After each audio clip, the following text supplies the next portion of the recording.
Prado Palace, just outside Madrid, General Franco greets 8 members of the U.S. Senate Foreign Affairs Committee who are touring Europe studying questions of mutual defense. The meeting, which include an hour's round-table discussion, sets off speculation about the possibility of a Spanish-American alliance, a possibility that draws immediate protests from England and France, who oppose any dealings with Franco. The visiting senators refuse to comment, but a few days later, Admiral Sherman, representing America's Joint Chiefs of Staff, arrives in Madrid, frankly seeking bases in Spain for the U.S. Secretary Acheson, reassuring America's European allies, says the talks between Admiral Sherman and Franco are purely exploratory to see how Spain might help defend Europe. Next day, Admiral Sherman flies to Paris to tell General Eisenhower about his talks. For the Navy's chief, who directed his service's part in armed forces unification, this is more than the end of a mission. 3 days later, Admiral Sherman is dead. Further east, Averell Harriman, another American on an important European mission, easing the Anglo-Iranian oil crisis, arrives in Tehran. But Iran's Reds, who want no compromise with Britain, greet his arrival with a protest parade. Harriman, sent to Iran as a special envoy by President Truman, hurries to meet the Shah. He explained that he hopes that the Anglo-Iranian talks, broken off because of an apparent deadlock, will be reopened. Meanwhile, the communist mob, now gathered in front of Parliament, breaks into open rioting. Police move in, and a pitched battle follows.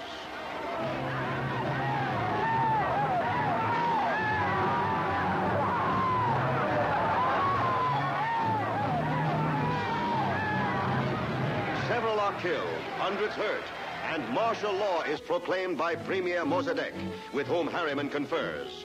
A week later, the Anglo-Iranian talks are reopened, the first ray of light in the black crisis picture in Iran.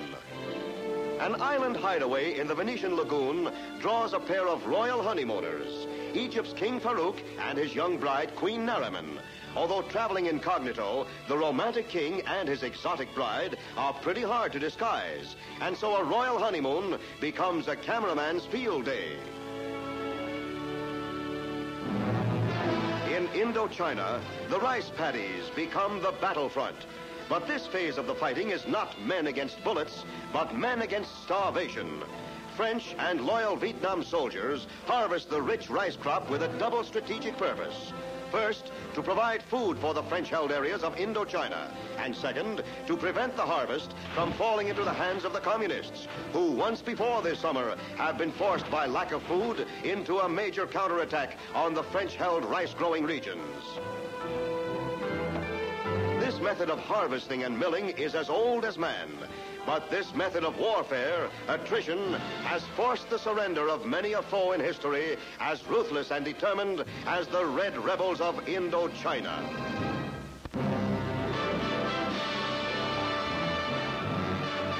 It's all ashore that's going ashore as a new SS Constitution sails. But Mark and Grace are staying aboard for the superliner's maiden voyage on the Sun Lane route to Europe.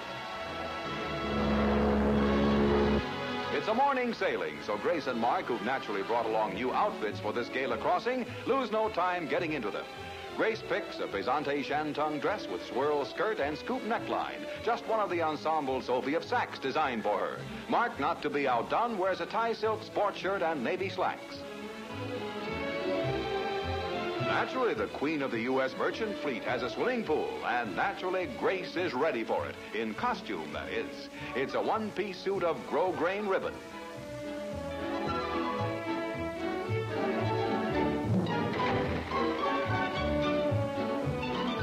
As for her being ready for the water, well...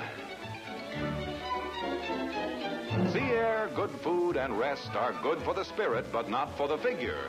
So...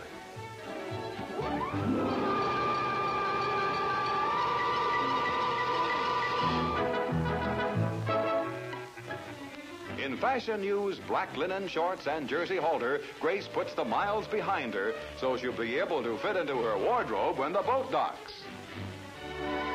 And it's just the sort of a wardrobe a girl would want to fit, like this chiffon cocktail dress with a leaf design.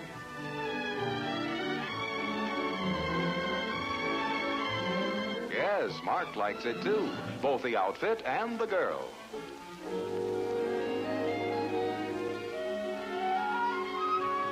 Last night at sea, Captain's Dinner, a breathtaking ball gown of pink file with an overlay of black Chantilly lace.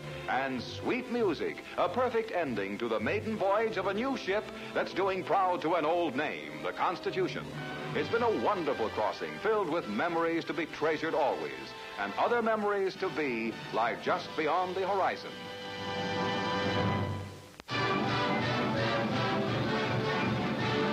Joe Walcott finds victory is sweet as his hometown of Camden, New Jersey gives a hero's welcome to the new heavyweight champion of the world.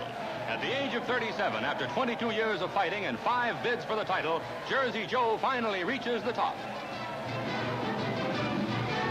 Mayor George Brunner congratulates the champ at City Hall. Then Joe goes to his modest home on Cooper Street, where his happy family extends him the most heartwarming reception of them all. This is the story of the swimmer and the Lorelei, or Virtue Triumphant. Greased-up Ernst Strobel gets a kiss to protect him from the vamp downstream. And look, she's kissed off all the grease. Ach, der water's cold. Ernst heads down the Rhine River while the legendary Lorelei, who's saving up for a hair mattress, combs her tresses confidently. After a 120-mile swim from Mainz to Cologne, Ernst should be a pushover for the gal who grabbed off all those fishermen in German mythology. But Ernst passes up temptation, the sucker, and swims a distance more than 5 times the width of the English Channel for a new world's record. Ernst gets flowers, and the Lorelei decides to enroll in a charm school.